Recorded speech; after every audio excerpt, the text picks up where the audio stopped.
حبيباتي، النهاردة إن شاء الله هننفذ طريقة عمل جراب أو كفر لموبايل بخطوات سهلة جدا وغرزة منتهى السهولة. غرزة الجراني ده بيبقى شكله.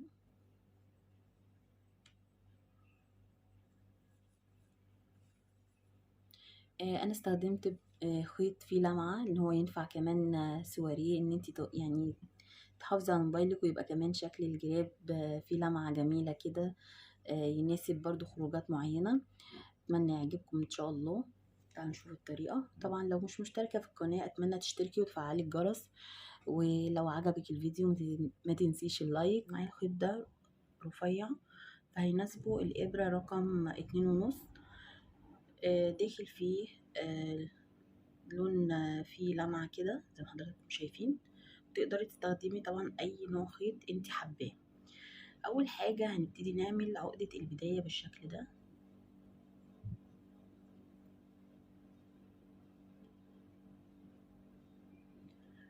من بعد عقدة البداية هبتدي أعد 10 سلاسل أشتغلهم. 1 2 3 4 5 6 7 8 9 10. دلوقتي معانا ال10 سلاسل اللي اشتغلناهم، وعند السلسلة رقم 10 ابتدي أعد 3 سلاسل ارتفاع. 1 2 3، وهنزل بعمود بلفة واحدة داخل السلسلة رقم 10. فهيبقى معايا ال3 سلاسل ارتفاع والعمود اللي نزلت بيه في السلسلة رقم 10، فكده كأنهم عمودين في نفس السلسلة رقم 10. تمام كده. وابتدي على بقية السلاسل دي هنشتغل داخل كل سلسلة عمود واحد. بنزل في السلسلة اللي بعدها واخد عمود بلفة واحدة بالشكل ده، والسلسلة اللي بعدها عمود بلفة واحدة،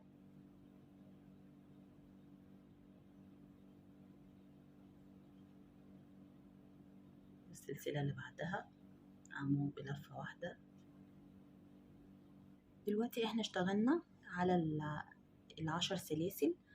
وصلت للسلسلة الأولى، يعني عند السلسلة رقم 10 اشتغلنا فيها 3 سلاسل، وبعد كده نزلنا بعمود بنفس المكان فكأنهم عمودين في مكان واحد. فهعد ان كده ده 1 2 3 4 5 6 7 8 9، وعند السلسلة رقم 10 هشتغل فيها 2 عمود، اللي هي اللي جاية دي هي السلسلة رقم 10.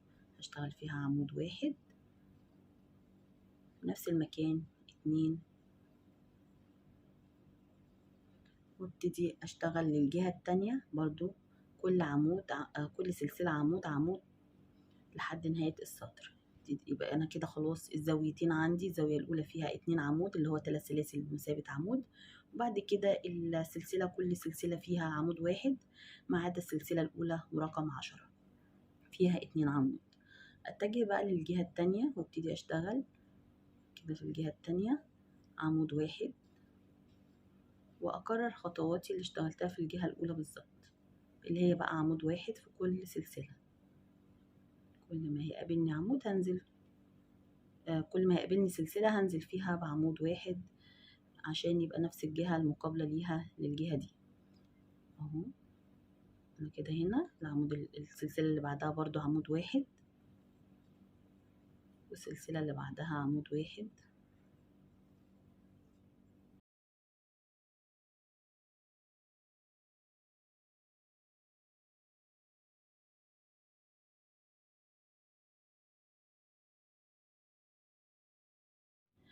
هيبقى مفيش غير السلسلة اللي فيها العمودين اوريدي احنا مشتغلينهم، فخلاص مش هنشتغل فيها حاجة. يبقى كده هنلاقي نفس العدد هنا هو نفس العدد الجهة التانية، اللي هو 2 عمود وكل واحدة كل سلسلة عمود واحد، فالعدد كله هيبقى 10، ومن هنا 10 ومن هنا 10 أعمدة.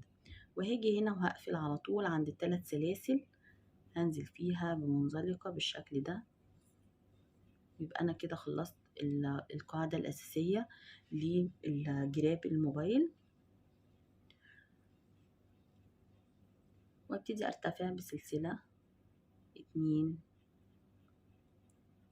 3 لعمل السطر اللي بعده، وبنفس المكان اللي ارتفعت فيه ده هبتدي اشتغل فيه 2 عمود، 1 2. يبقى انا كده ارتفعت ب3 سلاسل واشتغلت عمودين بنفس مكان الارتفاع، اذا انا معايا 3 اعمدة. بعد كده هعمل سلسلة واحدة، ناخد بالنا هنسيب عمود وننزل هنسيب عمود 1 2 وانزل عند العمود رقم 3 واشتغل 3 اعمدة بلفة واحدة بالطريقة دي، 1 2 3 بالشكل ده. هعمل سلسلة وافوت 1 2 تالت عمود هنزل فيه ب3 اعمدة بالشكل ده، عمود الاول بلفة واحدة طبعا، بنفس المكان العمود رقم 2 بنفس المكان العمود رقم 3 وسلسلة وافوت 1 2 عند تالت عمود، وهكرر نفس الخطوات لنهاية السطر بتاعي كله.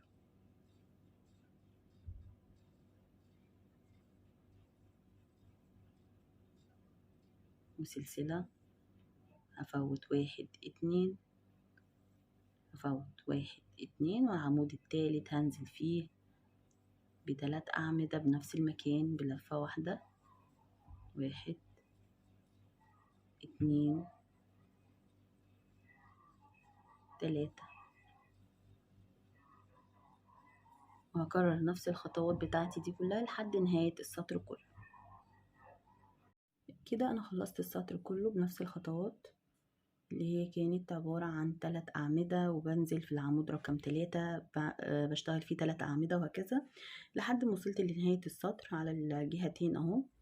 نهاية السطر آخر حاجة عندي هفوت 1 2 وبنزل عند تالت عمود، واوريدي تالت عمود هو نهاية السطر اللي كنا ارتفعنا فيه ب3 سلاسل واشتغلنا فيه العمودين اللي هو نهاية السطر. تمام، يبقى هاجي هنا عند ال3 سلاسل وهبتدي أقفل بمنزلقة بالطريقة دي، بنزل على السلسلة رقم 3 وبعمل منزلقة. طبعا بعد ما اشتغلت سلسلة قبل ما بين كل 3 أعمدة، ما بين كل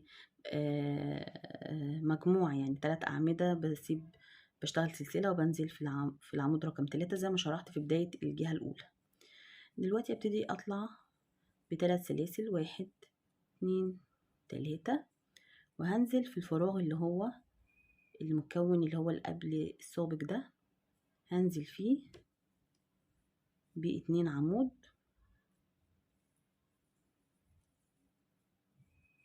فكده كأن معايا 3 أعمدة، وهعمل سلسلة وفي كل فراغ ما بين ال3 أعمدة ده اللي كان فيه سلسلة واحدة هنزل فيه ب3 أعمدة بالشكل ده، 1 2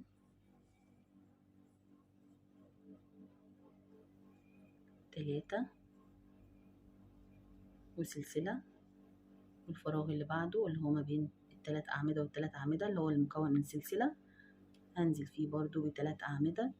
وهيبقى شغلي كله هو تكرار لنفس الخطوات اللي اشتغلناها للسطر الأول، ولكن حبيت أوضح ازاي بنقفل السطر زي ما شفنا مع حضراتكم، والسلسلة وهكذا لحد ما اقفل السطر بتاعي. 3 سلاسل في كل فراغ، 3 أعمدة في كل فراغ وسلسلة وهكذا. بكمل كده لنهاية برضو السطر كله. دلوقتي انا طلعت بنفس الخطوات اللي شرحتها لحد ما وصلت لطول الموبايل اللي انا محتاجة اشتغل عليه. اخر حاجة معايا اهي، اخر سطر هتوصلي له. نقفل طبعا العمود الاخير، وعند الارتفاع لل3 سلاسل اللي كان في بداية السطر بنقفل زي كل سطر بمنزلقة. وبعد كده خلاص كده المقاس مطلوب، اذا هبتدي ارتفع بسلسلة واحدة وهنزل داخل كل عمود اشتغلنا فيه هنزل فيه بغرزة حشو بالشكل ده، واللي وراها العمود اللي بعده غرزة حشو واحدة. هيقابلني الفراغ المكون كان بسلسلة، برضو هنزل داخل الفراغ بغرزة حشو، وبعد كده هيقابلني 3 أعمدة داخل كل عمود غرزة واحدة برضو حشو، وهكمل الخطوات دي لنهاية السطر.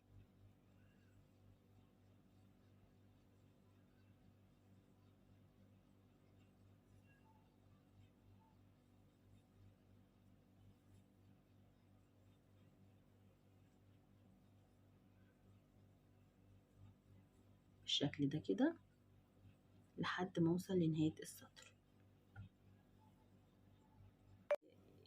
غرزة الحشو على السطر كله، ووصلت لحد النهاية اللي هي المكان اللي كنا مرتفعين عنده بسلسلة واحدة، وابتدي اعمل منزلقة لغلق السطر بالشكل ده، وسلسلة نهائية عشان تقفل معايا، وبعدين هبتدي اقص الخيط بالشكل ده كده. وطبعا اي خيوط زي كده بنقصها بنحكمها اكتر ان هي تبقى ما بين الغرز بالشكل ده كده، وبعد كده اقدر اقص الاطراف في نهاية شغلي واظبطه اكتر. تمام. الخطوة اللي بعد كده هبتدي اجيب الخيط عند احنا شغلنا اهو، هنروح ضامين الجهتين كده قصاد بعض، وهاجي من الجانب الاخير والجانب الاخير وهنشتغل عليه الجزء اللي هنشوفه دلوقتي. هاجي هنا الفراغ اللي هو الاخير ده، بس طبعا مش هنزل في الفراغ، هنزل بقى في غرزة الحشو اللي احنا اشتغلناها. تمام. فوق الفراغ الاخير ده. تمام. وابتدي انزل بالخيط واثبته بالطريقة دي، بعمل عقدة بداية واسحبها بالشكل ده كده، اشتغل فوق الخيط واعمل 3 سلاسل ارتفاع بالطريقة دي، ونفس المكان اللي احنا اشتغلنا فيه 3 سلاسل هنزل بنفس غرزة الحشو اشتغل 2 عمود بلفة واحدة بالطريقة دي. 1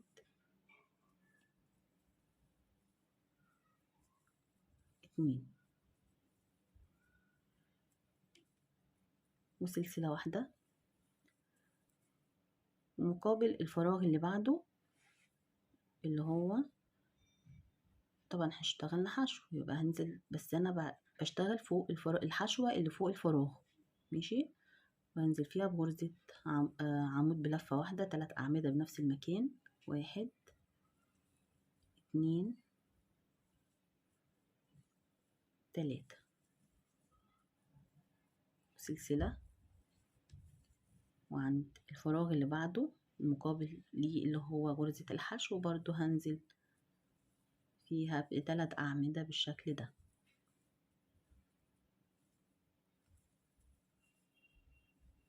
وسلسلة، ولحد ما اوصل للفراغ اللي هو على الجانب التاني، بحيث يبقى انا اشتغلت من الجانب الاول للجانب التاني. تمام. 3 أعمدة وسلسلة، وهنزل عند الجانب الاخير طبعا عند غرزة الحشو المقابلة للفراغ الاخير. 1 2 3 واطير الشغل بالطريقة دي، وهنزل كل غرزة حشو سوري فوق كل عمود هنزل بغرزة منزلقة، والعمود اللي بعده منزلقة لحد ما اوصل للفراغ اللي هيقابلني الاول ده، وابتدي اشتغل داخل الفراغ غرزة منزلقة، وارتفع ب3 سلاسل 1 2 3، وبنفس الفراغ هبتدي اعمل 2 عمود، وبالتالي هنا بدأنا نعمل تقص كده. انا يعتبر معايا 3 أعمدة، وناخد بالنا ان ده هيبقى تناقص، شغلنا هيبقى تناقص بالشكل ده لحد ما ينتهي معايا بشكل مثلثي هنشوفه مع بعض دلوقتي. واكمل سلسلة، والفراغ اللي بعده هنزل فيها عادي ب3 أعمدة. 1 2 3 وسلسلة، والفراغ الأخير اهو، ده يعتبر الفراغ الأخير لأن ده كان بداية السطر أصلا، ومفيش فراغ بعده تاني. 1 2 3. كده السطر بتاعي انتهى بايه؟ بتناقص. يعني احنا لما بدأنا السطر اللي قبله كان 1 2 3 4، السطر اللي احنا اشتغلناه دلوقتي لما حصل تناقص بقى 1 2 3، السطر اللي بعده هيبقى 2، وهكذا. وهشتغل معاكم برضو السطر اللي بعده عشان يبقى واضح اكتر. هدير الشغل زي ما عملنا السطر اللي قبله، وهنزل في غرزة العمودين اللي قدامي دول، هنزل فيهم بغرزة منزلقة 1، واللي بعدها منزلقة، وعند الفراغ الأول اللي هيقابلني هنزل برضو منزلقة، وارتفع بعديها ب3 سلاسل و2 عمود بنفس المكان،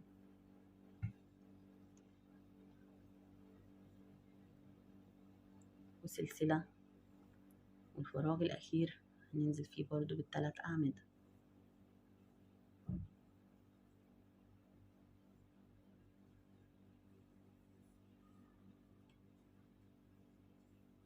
زي ما حضراتكم شايفين بدأ يدي شكل مثلث.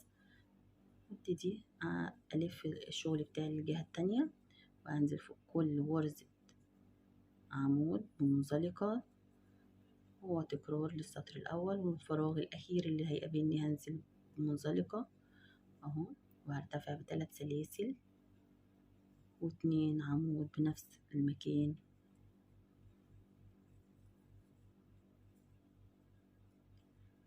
وخلاص كده أنا خلصت ايه الشكل المثلثي ده. بس حضراتكم شكلها بقى عامل كده، اللي هو هنبتدي نتنيه بعدين، بس خليكم معايا. الخطوة اللي بعد كده ان احنا هنبتدي نشتغل 1 بعد ما خلاص قفلنا اخر حاجة معانا اهي، 2 سلسلة، 3 سلسلة، 4 سلاسل، 5، وهبتدي اداير الشغل كده، وهنزل عند ال3 سلاسل الارتفاع. يعني احنا معانا 3 اعمدة عند العمود اللي هو الاخير ده، وهنزل على رأسه بغرزة منزلقة بالطريقة دي. تمام كده، وابتدي اقفل بسلسلة،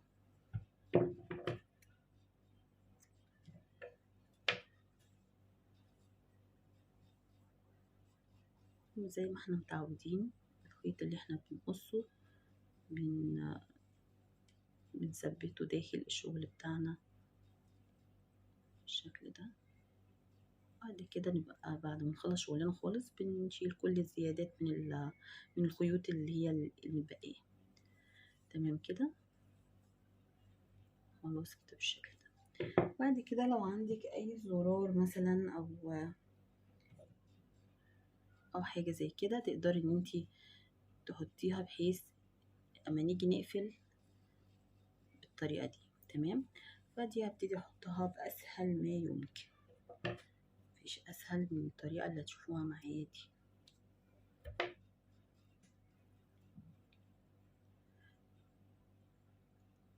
بالشكل ده كده،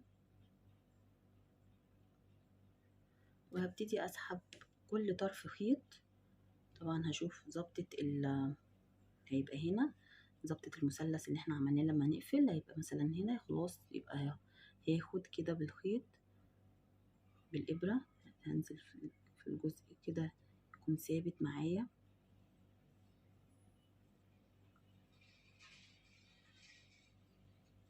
ممكن مثلا ناخد أول جزء من هنا ننزل فيه الخيط اللي هو الطرف الأول، والجزء التاني هنا وناخد طرف الخيط التاني بالشكل ده. سهلة جدا جدا، مش محتاجة تخيطي ولا تعملي أي حاجة، وتربطيه بالطريقة دي من الداخل ربطتين ولا حاجة، المهم تثبت معاكي بالشكل ده. وهاجي عند ال5 سلاسل اللي عملناهم هنقفل بالشكل ده كده بالطريقة دي على الموبايل.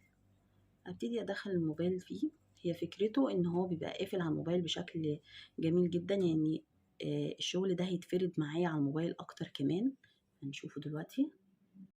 هبتدي ادخله في الموبايل بالطريقة دي، ونقفل كمان عليه كده. الشكل النهائي بتاعه جراب سهل وغرزة سهلة جدا، تقدري تنفذيها حتى لو انت مبتدئة في الكروشيه. تقدري تفتحي وتقفلي براحتك، حافظ على الموبايل بتاعك، مش اي